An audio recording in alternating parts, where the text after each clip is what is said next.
বলছিলেন যে শেষ চেষ্টা হিসেবে তিনি যুদ্ধ পরিস্থিতি মোকাবেলার কথা বলছেন, এটাই তার শেষ চেষ্টা ডক্টর ইউনূসের, এবং যে রাম ছাগল বা সেই জায়গাটি রাম বেগুনের মতো করে তিনি একটা ছোট্ট গুটি একটা সংকীর্ণ একটা অবস্থানের মধ্য থেকেই পরিস্থিতির মধ্যেই কাজ করছেন।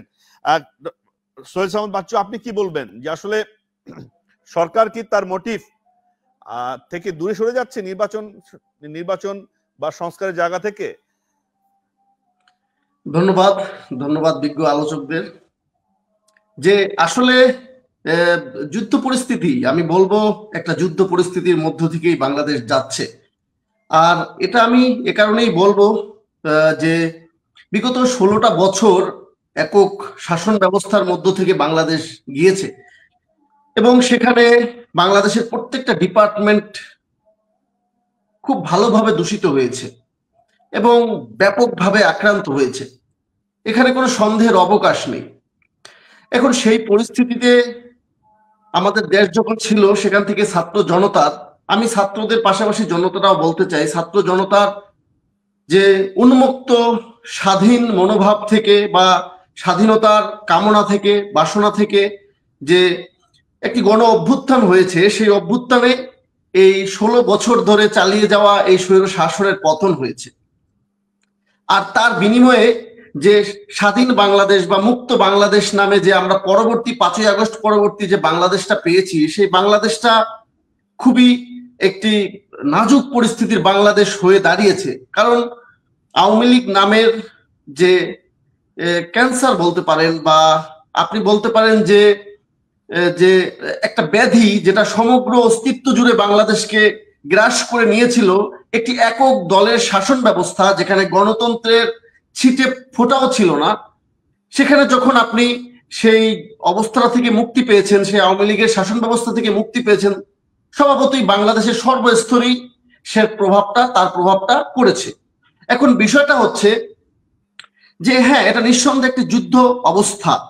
এই যুদ্ধ অবস্থার পিছনে কি কারণ হতে পারে সেটা নিয়ে আলোচনা হতে পারে। আওয়ামী লীগের দুঃশাসন প্রধান কারণ হলেও বাংলাদেশের যে অন্তর্বর্তীকালীন বাচ্চু, আওয়ামী লীগ যাওয়ার পর তো আসলে যুদ্ধ অবস্থা থাকার কথা না। এখন কার সাথে কার যুদ্ধ? আওয়ামী লীগ তো প্রতিপক্ষ হিসেবে পরাজিত হয়েছে, দেশ থেকে পালিয়ে গিয়েছে, তারা রাজনৈতিকভাবে এখন একটা নাজুক অবস্থার মধ্যে আছে। ফলে যুদ্ধ অবস্থা বলছে কার সাথে? এখানে পক্ষ প্রতিপক্ষ কারা? আমি সেটাই বলছি, এখানে প্রতিপক্ষটা হচ্ছে আপনার সিস্টেমের সাথে সরকারের প্রতিপক্ষ। আপনার টোটাল সিস্টেমটাকে এই সরকার কোনোভাবে নিয়ন্ত্রণে আনতে পারেনি। আপনি যদি দেখেন, বিশ্লেষণ করেন বাংলাদেশের বিগত 6 মাসের খবর নিয়ে, বাংলাদেশে কি চাঁদাবাজি বন্ধ হয়েছে? বাংলাদেশে কি টেন্ডারবাজি বন্ধ হয়েছে? বাংলাদেশে কি ঘুষ বন্ধ হয়েছে? বাংলাদেশ দুর্নীতি দমন কমিশনে কয়টা মামলা হয়েছে? লক্ষ লক্ষ মামলা হওয়ার কথা ছিল, লক্ষ লক্ষ মানুষ গ্রেপ্তার হওয়ার কথা ছিল। আপনি বিশেষ ট্রাইব্যুনাল করে কি আপনি দুর্নীতিবাজদের ধরতে পারছেন? তো আমরা তো কেন সোহেল সামাদ বাচ্চু, রিসেট বাটন চাপ দেওয়ার কথা ছিল, নয়া বন্দোবস্ত করার কথা ছিল। আমরা আর আগের জায়গায় ফিরে যাব না। 6 মাসে আমরা তার কতটুকু অর্জন করতে পেরেছি? মানে কে করবে এটা? আমি আশরাফুল ভাই, আমি বিজ্ঞ আলোচকদের সামনে বিনয়ের সাথে বলতে চাই, এটা ডক্টর ইউনূস পারেনি। এটা এ কারণে পারেনি কারণ ডক্টর ইউনূস ওইখানে শাসন ব্যবস্থার যিনি প্রধান উপদেষ্টার আসনে বসে আছেন, তিনি দৃশ্যমান ডক্টর ইউনূস, কিন্তু বস্তুত তিনি ডক্টর ইউনূস নয়। কারণ পরাধীনতার শৃঙ্খলে থাকা কোনো রাজা কখনো সিদ্ধান্ত দিতে পারে না। রাজা সবসময় স্বাধীন চেতনা হতে হবে। একজন রাজা হওয়ার জন্য প্রধান শর্ত হচ্ছে তার স্বতন্ত্রতা। যখন কোনো মানুষ তার স্বতন্ত্রতাকে হারিয়ে ফেলে, নয়া স্বাধীন হলো, আমরা নয়া স্বাধীনতা অর্জন করলাম, আর আপনি বলছেন যে পরাধীনতার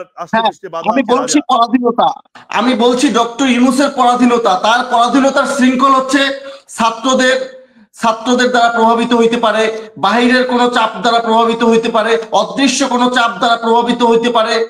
কারণ কি ভাই, আমি একটা কথা বলি, সেটা হচ্ছে যে আপনি দেখেন, আমরা এই ইদানিং কালে আমাদের সামাজিক যোগাযোগ মাধ্যমে বাংলাদেশকে নিয়ে যারা উৎসাহ উদ্দীপনা বা ইনফ্লুয়েন্সার বা ইউটিউবার, তারা কিন্তু বিদেশ থেকে রাষ্ট্র চালাচ্ছে।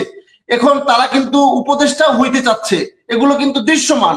এখন আমাদের সরকার কিন্তু, আপনি ইউটিউবে বলে দিলেন আপনি যান চুপ্পুকে সরাইতে হবে, আপনারা চুপ্পুকে সরানোর জন্য ঝাঁপিয়ে পড়লেন। তো এখানে যে একটা ডায়নামিক যে একটা বিষয় আমরা আশা করেছিলাম এই সরকারের কাছ থেকে, এই ছাত্রদের কাছ থেকে, তারা তো সেই ডায়নামিক লিডারশিপ দেখাইতে পারে না ভাই। আমরা তো চাইছিলাম বাংলাদেশে, শুনেন, 5ই আগস্টের পরবর্তীতে কিন্তু বাংলাদেশে বাজার ব্যবস্থার দাম পড়ে গিয়েছিল দ্রব্যমূল্যের, চাঁদাবাজি ছিল না। ঠিক 2 থেকে 3 দিনের মধ্যে আবার ঊর্ধ্বগতি শুরু হয়েছে, সেই ঊর্ধ্বগতির লাগাম আপনারা টানতে পারেন নাই। এখন ডক্টর ইউনূস সাহেব তো সম্পূর্ণরূপে ছাত্রদের দ্বারা প্রভাবিত। ছাত্ররা নিঃসন্দেহে একটি মহৎ কাজ করেছে। ছাত্ররা, বাংলাদেশের আপামর জনগণ, সেখানে বাংলাদেশের সকল রাজনৈতিক দল ছিল। শেখ হাসিনার পতনের পিছনে আওয়ামী লীগেরও ভূমিকা রয়েছে। আওয়ামী লীগের অনেক নেতাকর্মী শেখ হাসিনার পতন চেয়েছে, ছাত্রলীগের অনেক নেতাকর্মীরা শেখ হাসিনার পতন চেয়েছে, শেখ হাসিনার সাথে যারা রাজনীতি করেছে তারাও শেখ হাসিনার পতন চেয়েছে। বাংলাদেশের আনাচে কানাচে সকল মানুষ ত্যক্ত বিরক্ত হয়ে গিয়েছিল এই ভদ্র মহিলার উপরে। এবং সেটা কিন্তু ছাত্রদের একার ক্রেডিট নয়। ছাত্ররা কিন্তু সরকার পতনের আন্দোলনে আসেনি, তারা এসেছিল একটি কোটা বিরোধী আন্দোলন থেকে। সুতরাং বুঝতে হবে ইন্টেনশনটা কি। এখন শেখ হাসিনার উগ্রতার কারণে শেখ হাসিনার পতন হয়ে গেছে।